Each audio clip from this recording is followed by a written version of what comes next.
Hello, everybody. I see that we are being streamed live on Facebook on the Boost Your Brain and Prevent Dementia Facebook page.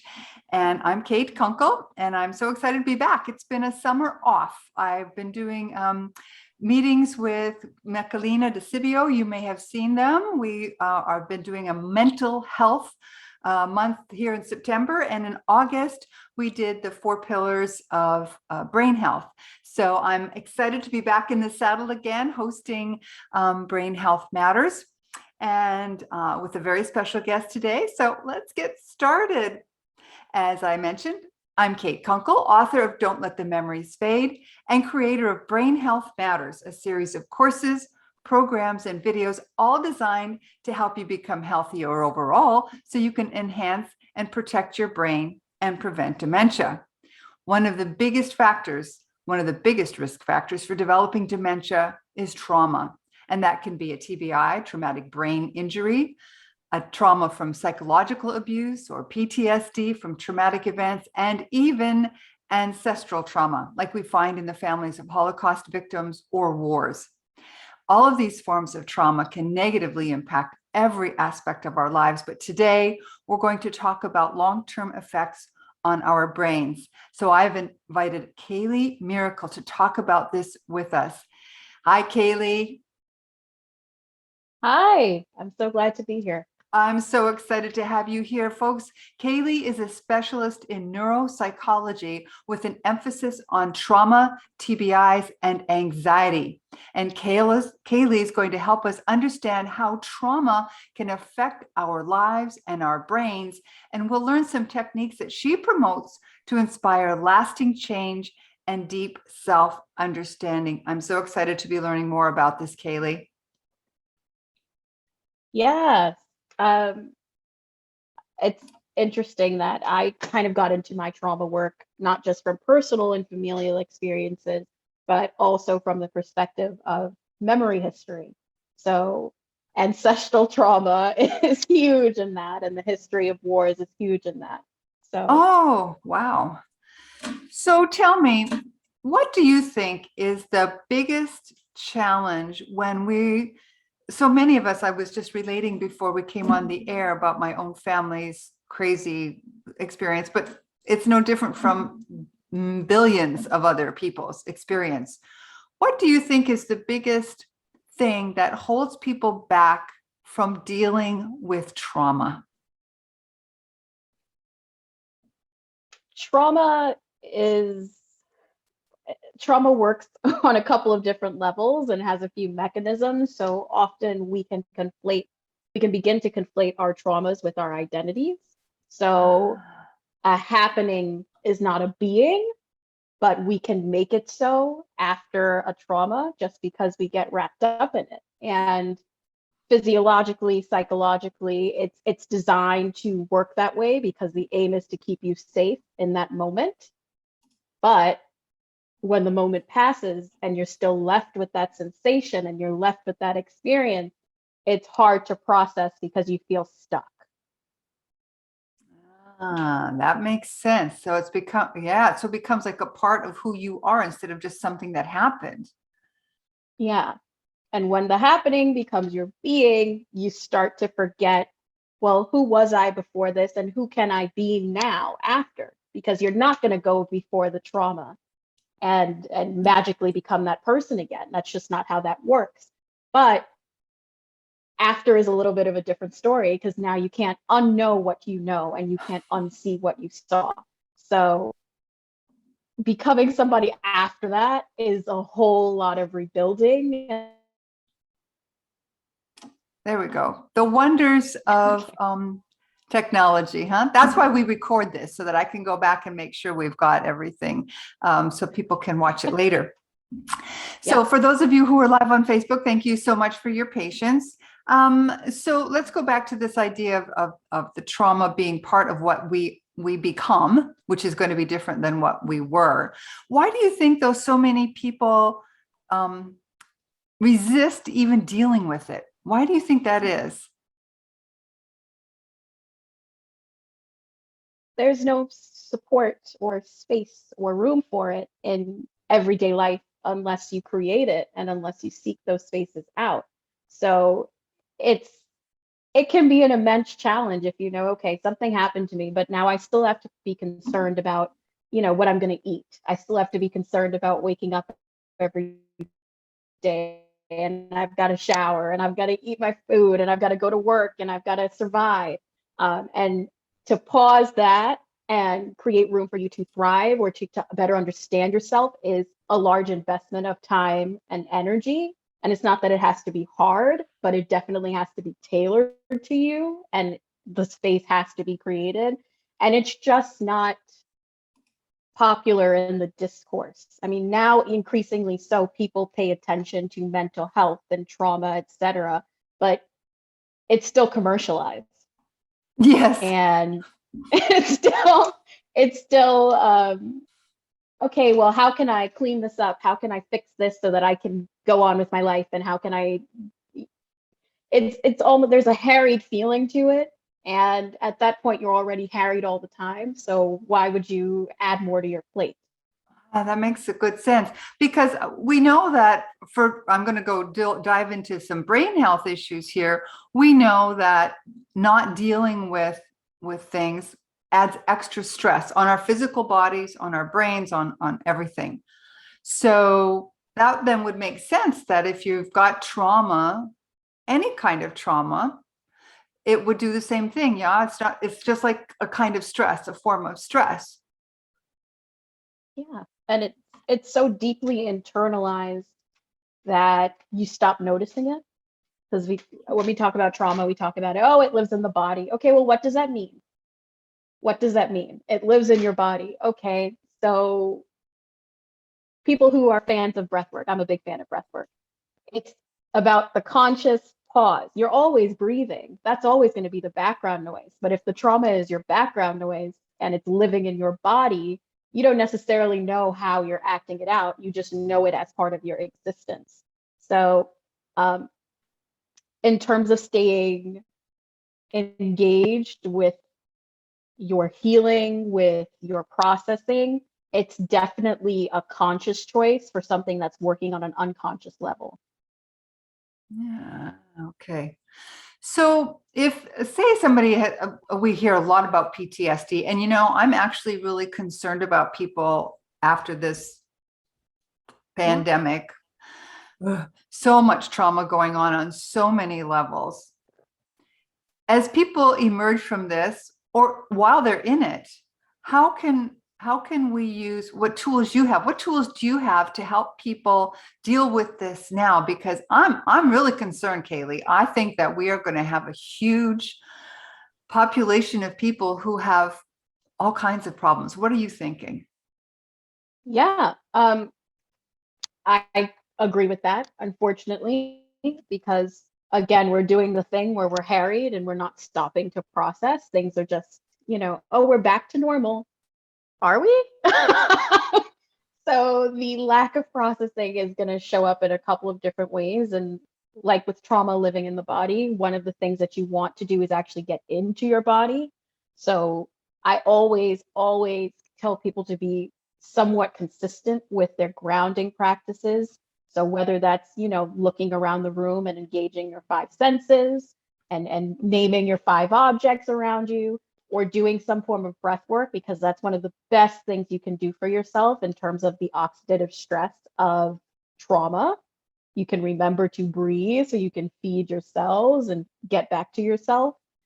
And for people who are comfortable with it, I always recommend energy work like Reiki to keep them, to activate that parasympathetic nervous system so they're not so activated in the trauma. Right. But there are many, many routes you can go, but grounding and breath work are like the simplest and the most direct and the quickest. Yeah, I think that's important, right? Because people get many people who've never had to really deal with much of this sort of thing before, all of a sudden are finding themselves in a strange world, and they don't have the tools, because we're relatively few, the number of people who are connected to and conscious of the breath work and the body work and that sort of thing. So I always like to share things that would be relatively easy for someone, because also that can affect your ability to make decisions, right? When you're in that state of trauma, how do you decide what to do? You're in a place of maybe panic. What would you suggest to someone who's feeling almost in panic stage? Because I know a lot of people here who are right now in panic stage, because there are mandates coming down that people do not agree with. They are risking losing their homes, their livelihoods, and they're in panic mode. This is going to cause long-term trauma, I think. What would you say to someone who's facing something like that now? How would you help them if they came to you? Oh, so when you're talking about, yeah, so when you're that's one way. You take a breath before you allow yourself time to pause and think through. I always tell people to not go against their intuition, but to arm themselves with as much information as necessary to feel like they've got some kind of understanding and standing in the actual material. When you ignore your intuition, sometimes you're out of alignment, and well, you're always out of alignment when you ignore your intuition, but it has consequences. And I think that's what leads to, okay, the guilt and the excessive panic and the long-term stress. And it's important for all of that to be acknowledged in the moment. When you know something is going against your intuition, like, it's okay to acknowledge that.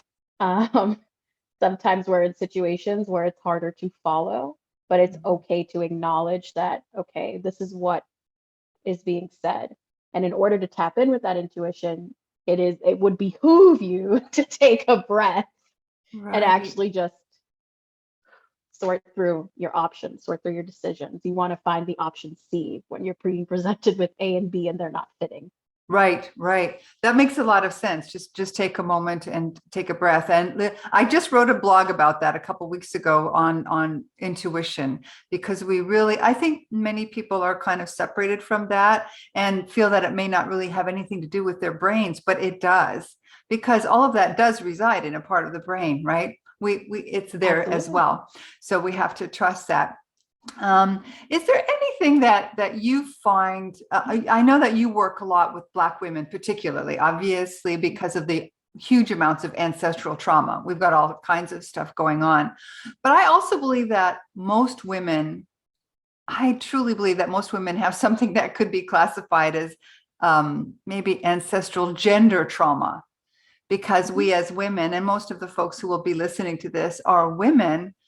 It's like from witch hunts to whether we get to make choices about our bodies. How do you think that impacts our brain health, or how we as women may have more likelihood of even developing dementia? Yeah.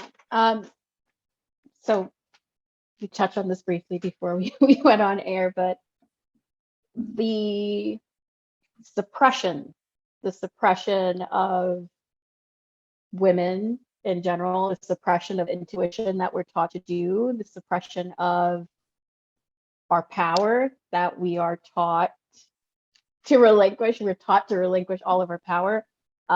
Coming back to yourself in the moment matters, not just for us, but it matters for our foremothers, and it matters for our descendants. Spiritually, there's a belief in my tradition that we carry 7 generations at a time, like very directly in ourselves. And you know that you resided within your grandmother at some point. So you actually want to process those links. And it's hard sometimes when the truth is not being told, and it's hard sometimes when nobody's addressing what was going on. Like, for instance, you may find yourself, you habitually sprinkle flour on the counter before you need your bread. You've never considered the logical reason, but you've seen it done. That's what you were taught, so you just do it. So when you're moving through your day, there's a lot of that going on that you're not actually assessing and interrogating. So, and interrogating sounds like a little violent word, but you do want to ask the question, okay, well, why do I do things, and is this currently serving me? Why did my mother do it this way? What was her context? Is that currently serving her? And will it serve my children? Will it serve the people who come after me for me to do it this way? There are times I overcomplicate a task because I know that's what I was taught to do. But if I really sat there and I thought about it before I wanted to get to the end goal, I would be able to process and find another strategy. So I always really want to emphasize getting back in touch with yourself to find the other strategy. It's the option C again. So I love the that. ancestral trauma.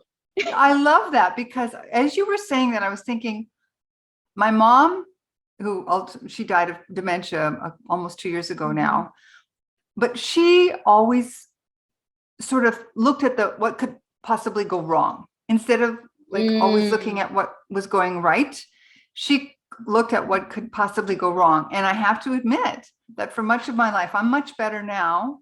But when I was younger, that was my go-to thing. What could possibly go wrong? And it was almost like by planting that seed, things did go Stuff went wrong.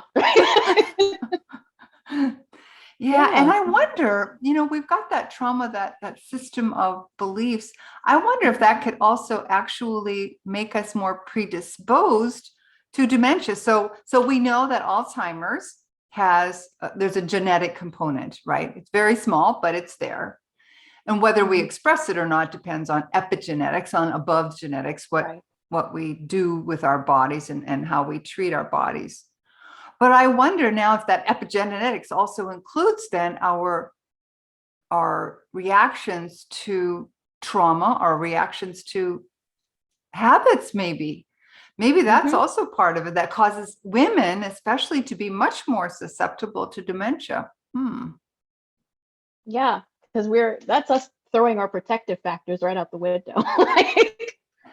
When we're not stopping to actually assess what's working and know that it's okay for things to work and be easy, and for things to work and not have to be the way we've seen it done, and for things to be different, and like us to acknowledge that we're in a different context, we're not being accepting of all the things that are going right or all the things that could go right, and all of the protection that we could be arming ourselves with through following our intuition and through finding ways that work for us, strategies that work for us.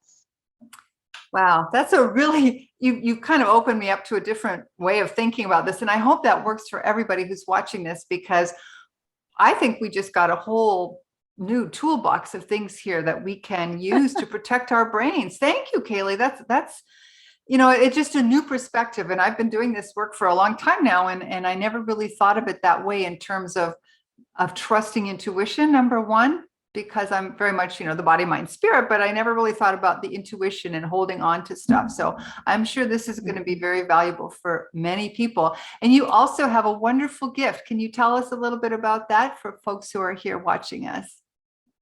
Yeah. So I am so used to talking about it that I say it started as a phrase, option C, before it became that webinar.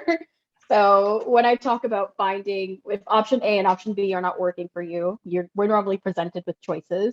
It might be nice for us to find an option C. And that's a way to really circumnavigate anxiety, because anxiety, we never want to actually throw it out of the window. We want unwarranted anxiety and excessive anxiety to be handled. But anxiety is there to protect us. Anxiety is there to keep us safe.